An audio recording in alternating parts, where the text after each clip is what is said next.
Selamat pagi, kami dari SMK Katolik Santo Mikael Surakarta, kelas 11 TP6 dari kelompok 11, akan membuat video dokumentasi tentang Museum Radia Pustaka yang bertujuan untuk asas kelas 11 semester 1 fase E, proyek sejarah dan bahasa Indonesia. Perkenalkan, nama saya Brandon Bayu Santoso, kelas 11 TP6, absen 5. Saya Dendang Yan Ramanto, kelas 11 TP6, absen 10. Saya Mikael Reinhardt dari kelas 11 TP6, absen 22.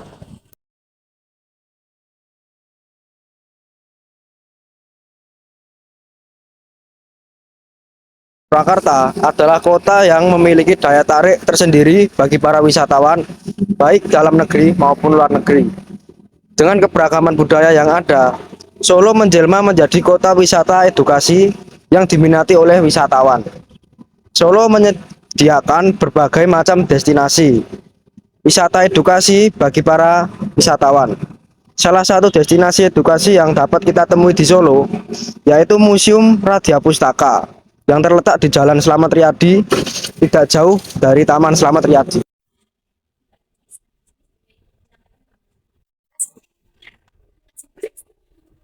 Didirikan oleh Kanjeng Raden Adipati Sasotingringrat keempat pada 18 Oktober 1890, Radia Pustaka menjadi museum tertua yang ada di Indonesia. Terletak tak jauh dari Taman Sriwedari Surakarta. Dahulunya, Museum Radia Pustaka menyimpan banyak arsip kota dan barang yang berhubungan dengan Keraton Surakarta. Seiring bertambahnya koleksi, bangunan ini dialih fungsikan menjadi museum hingga saat ini. Kali ini kami akan menggali lebih dalam lagi mengenai sejarah Museum Radia Pustaka dan awal mulai berdiri museum ini. Di sini bersama salah satu narasumber yang akan membantu kami untuk mengenal lebih dekat lagi mengenai Museum Radia Pustaka ini. Oke, bisa perkenalkan diri? Oh ya, sebelumnya perkenalkan, nama aku Tian dan aku sendiri PKL di Museum Radia Pustaka. Oke. Saya mau bertanya, kenapa bangunan ini dibangun? Karena bangunan ini dibangun untuk mengedukasi masyarakat maupun juga turis. Oke. Terus bagaimana sejarah bangunan Museum Radia Pustaka ini? Oke, untuk sejarahnya, Museum Radia Pustaka didirikan pada tanggal 28 Oktober 1890 oleh Kanjeng Raden Adipati Sosrodingrat IV. Nah, sebelum di sini Radia Pustaka itu berada di Kepatihan, habis itu dipindah karena pada saat itu wisatawan atau turis merasa enggan untuk datang ke Kepatihan. Oke, kemudian dari sumber yang pernah saya baca, dahulunya bangunan ini kan rumah Belanda. Terus kenapa bisa menjadi museum? Dulunya memang benar, dulunya rumah ini, bangunan ini milik seorang Belanda namanya Johannes Buselar. Habis itu dibeli oleh Pakubono ke-9 untuk dijadikan museum. Baik, terima kasih. Ya, sama-sama. Oke, nanti di sini kita bisa lihat namanya beberapa keris, cuman ini namanya keris bahan atau pemberian. Oh, keris pemberian. Ya, terus next kita bisa lihat di sini ada tombak, namanya tombak Eka Sola sama Panca Sola. Nah, tombak ini dulunya nggak dibuat berperang, tapi cuma sebagai hiasan aja karena dia memiliki sulur-sulur dari emas. Oke, next kita bisa lihat di sini ada namanya taji. Nah, taji ini sebagai tambahan tanduk kambing domba. Untuk didombakan dengan macan sebagai hiburan Pakubono ke-10. Terus ini juga ada cis. Nah, cis ini sebagai serati atau mengembala gajah. Menggembala gajah. Iya, mengembala gajah. Terus di sebelah sini kita bisa lihat ada beberapa tombak dengan mata tombak putih dan juga trisula. Kayak gitu. Yang mau ditanyain dulu? Belum. Oke, belum. Nah, di sini kita bisa lihat perpustakaan. Nah, perpustakaan ini namanya manuskrip. Manuskrip. Ya, manuskrip ini tuh isinya ada naskah-naskah kuno, terus juga peta-peta kuno juga. Gitu. Cuman kalau ingin mengakses di manuskrip ini kita perlu memerlukan surat. Jadi nanti dari barcode habis itu baru ke PTD. Gitu. Terus di sebelah sini itu ada alat bertani. Seperti biasa alat bertani pada umumnya, tapi yang bikin unik di sini ada yang namanya pangot. Mana? Pangot. Pangot. Ya, karena yang bikin unik dia tuh punya ukiran di tengahnya gitu. Oke, next kita ada di ruang wayang. Terus di sini kita bisa lihat yang namanya Cantik Rajamala. Nah, Cantik Rajamala ini sebagai kepala kapal Rajamala. Kalau untuk contoh kapalnya sendiri itu ada di sebelah sini. Itu nah, jadi Cantik Rajamala di ujung kepala kapal. Oh iya. Itu. Nah, Cantik Rajamala ini dibuat oleh anak dari Pakubono IV. Habis itu digunakan oleh Pakubono IV untuk mengantar istrinya kembali ke Madura. Namun berhenti di Gresik.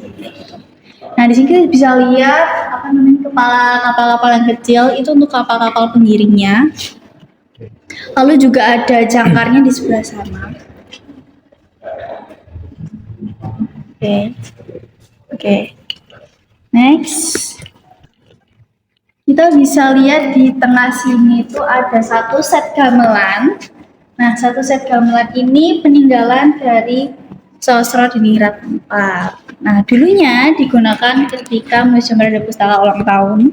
Namun sekarang udah nggak dipakai lagi karena termakainya usia ya. Jadi kayak udah kayak rentan. Oke, next kita bisa lihat pakaian kebesaran buat yang dulu. Jadi contohnya kayak nah, terus juga kenapa ini jaringnya dibikin pendek kayak gini? Karena dulunya para bangsawan itu dia suka naik kuda kan, jadi dia nggak ketusuk nggak keinjak. Oke, tadi habis lihat pakaian yang besar bupati, sekarang kita bisa lihat wayang Purwo yang menceritakan tentang Mahabharata. Nah, di setiap pertunjukan wayang itu pasti kan ada yang namanya gunungan. Gunungan itu kayak gini kalau kayak di atas sana. Nah, gunungan itu biasanya berfungsi untuk memulai acara pewayangan, pergantian sini sama penutupan acara wayang. Oke, mau ditanya dulu. Jadi setelah mengenal gunungan, kalian bisa lihat dua wayang ini namanya kalau itu sama dilakukan apa wayang itu penjaga penunjukan sama kalau merdu itu dia perangan dari keluarga sementara dia otomatis sebagai kalau istilah apa ini dia perangan dari sementara. Nah, kalau istilah itu kan kenali itu banyak sampai kira situ juga.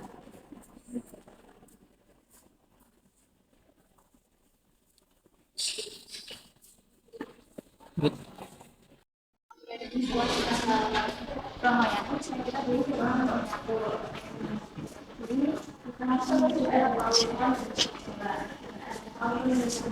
ini itu semacam sekian kayak 30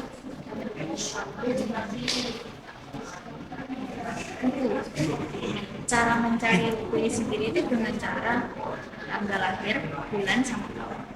Ini kira-kira kayaknya mau dicoba cari. Tahun berapa? 2007. Bulan? November, tanggal 22. Kayaknya aku landep coba cari sebelah sana. Oh, itu yang biasa. Iya, coba dibaca dulu siapa tahu. Benar. Pokoknya pelindung atau penolak orang sakit menjadi penjara besar. Wah, sangat mati.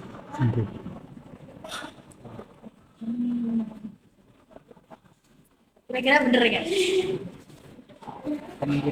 Kemungkinan bener ya. Oke. Terus ada oh ya, di sini kita juga punya mata uang yang sebelah sana itu bahan, terus yang sebelah sini tuh uang milik Radia Pustaka. Juga ada beberapa dari negara lain kayak India, Belanda, Filipina, Australia. Kira-kira ada yang ditanyain? Mau tanya itu apa? Majelis syarnya itu nanti dipasangnya di baju para bupati, jadi itu bisa dikasih. Itu penghargaan. Iya, penghargaan. Semakin banyak itu semakin bagus. Iya.